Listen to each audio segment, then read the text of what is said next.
Hey, I'm Ed Sheeran, and not gonna lie, I think Star Wars The Phantom Menace is my favourite film out of the Star Wars films. And I know that's unpopular, but I was 8 when it came out, and I really liked it. It gives me a lot of nostalgia. So not the original. Imagine being 8 years old, sitting in a darkened movie theater, the smell of buttery popcorn in the air, as the screen lights up with the iconic double-bladed lightsaber of Darth Maul in Star Wars, The Phantom Menace. For Ed Sheeran, that moment wasn't just a fleeting childhood memory, it was a spark that ignited a lifelong love for a film that many dismiss but he holds dear. I know it's unpopular, but I was 8 when it came out, and I really liked it, Sheeran recently shared on Kylie Kelce's podcast, Not Going to Lie. It gives me a lot of nostalgia. His voice carried the warmth of someone revisiting a cherished piece of their past, a feeling that resonates universally. Who doesn't have a movie, a song, or a moment that transports them back to a simpler time? Sheeran's candid reflection on The Phantom Menace wasn't just a nostalgic detour. It was a window into how deeply personal experiences shape who we are, even for global superstars. As he spoke about Jar Jar Binks and the thrill of seeing a double lightsaber for the first time, you could almost hear the 8-year-old version of himself, wide-eyed and captivated. Sometimes you just catch it at the right time in your life, he said, explaining why certain moments stick with us forever. It's a sentiment that applies not just to movies but to friendships, collaborations, and the unexpected connections that define our lives. Enter Taylor Swift, a name that needs no introduction. Sheeran's appearance on Not Going to Lie wasn't just about reminiscing over Star Wars. It was a rare glimpse into his enduring friendship with one of the biggest pop stars on the planet. Swifties and fans of the Kelce brothers, yes, those Kelce brothers, were buzzing with excitement over Sheeran's guest spot, and for good reason. When he spoke about Swift, it wasn't with the guarded tone celebrities often adopt. Instead, it was with the ease of someone talking about a true friend. I see her when I see her, he told host Kylie Kelce. I probably see her like 4 times a year. 4 times a year might not sound like much, but for 2 artists whose lives are a whirlwind of tours, recording sessions, and media frenzy, those moments are sacred. Sheeran described their proper sit-down, 6-hour catch-ups, the kind of marathon conversations that only happen when you're with someone who truly gets it. She is one of the only people that really understands where I'm at, he said, a statement that carries weight when you consider the isolating nature of fame. For Sheeran and Swift, their bond is like a lifeline, a safe space where they can talk about insecurities, family, friends, and the unique pressures of being in the global spotlight. Their friendship began in the early 2010s, a time when both were rising stars navigating the music industry's unpredictable terrain. They lived in Nashville at the time, and Sheeran fondly recalled how they'd fly to and from gigs together and do all sorts of stuff. For 6 months, they were practically inseparable, spending nearly every day together while touring for Swift's Red album in 2013 and 2014. Those months weren't just about performing, they were about building a connection that would withstand the test of time, distance, and the chaos of their careers. Sheeran and Swift's collaboration is as storied as their friendship.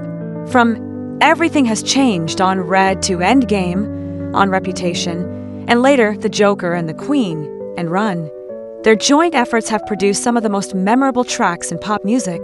Each song is a testament to their creative chemistry, blending Sheeran's soulful, introspective style with Swift's knack for storytelling. But what makes their collaboration stand out isn't just the music, it's the mutual respect and understanding that underpins them.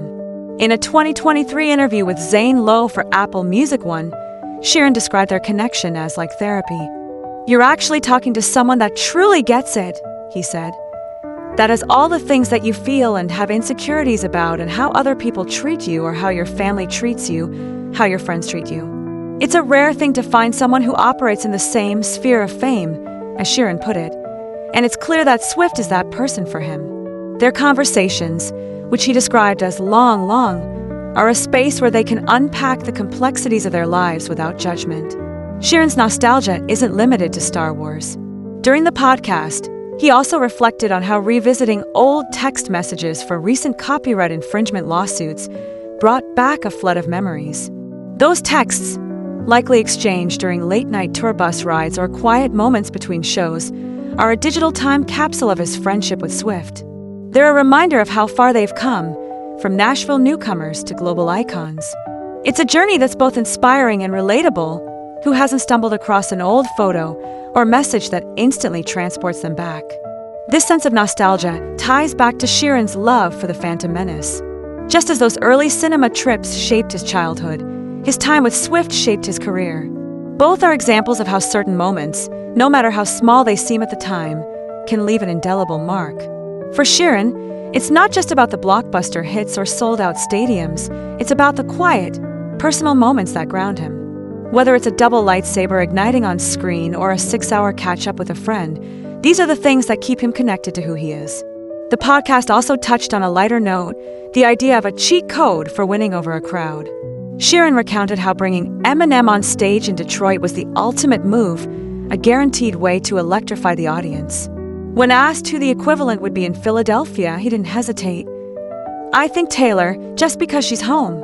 It's a nod to Swift's Pennsylvania roots and her ability to captivate any crowd, anywhere. But Sheeran's quick addition, "I kind of think Taylor anywhere, though," speaks to her universal appeal. She's not just a hometown hero, she's a global phenomenon. This idea of a cheat code extends beyond the stage. In a way, Sheeran and Swift's friendship is its own kind of cheat code, a rare, authentic connection in an industry often defined by fleeting alliances.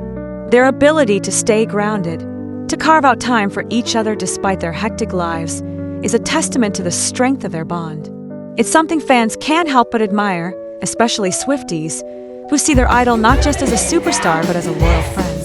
Sheeran's appearance on Not Going to Lie was more than just a celebrity interview.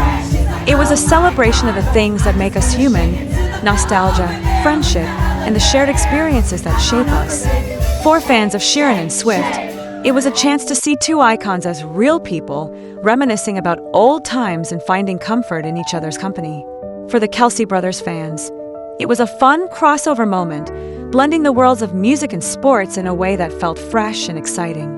As Sheeran spoke about his love for the Phantom Menace and his bond with Swift, he reminded us that even the biggest stars are driven by the same emotions we all feel. The thrill of a childhood movie, the warmth of a good friend, the bittersweet pang of looking back. These are universal experiences that transcend fame. And yet, there's something undeniably captivating about hearing these stories from someone like Sheeran, whose life seems so far removed from our own. The conversation left listeners wanting more. What other stories does Sheeran have tucked away from his time with Swift? What was it like to navigate those early years in Nashville when they were just two young artists with big dreams? And how do they keep their friendship strong in an industry that's constantly pulling them in different directions? These questions linger, drawing us deeper into their world. For now, fans can only hope for more glimpses into this remarkable friendship. Maybe it'll be another collaboration, a new song that captures the magic of their connection. Or maybe it'll be another candid interview, where Sheeran shares more about the moments that have shaped him from Star Wars to Swift. Whatever comes next, one thing is clear. Ed Sheeran and Taylor Swift's story is far from over, and we're all eager to see where it leads. In the meantime, let's take a page from Sheeran's book and cherish the moments that spark joy in our own lives. Whether it's a favorite movie from childhood or a long catch-up with a friend, these are the things that keep us grounded. And who knows, maybe one day, we'll all find our own cheat code to connection, just like Ed and Taylor have.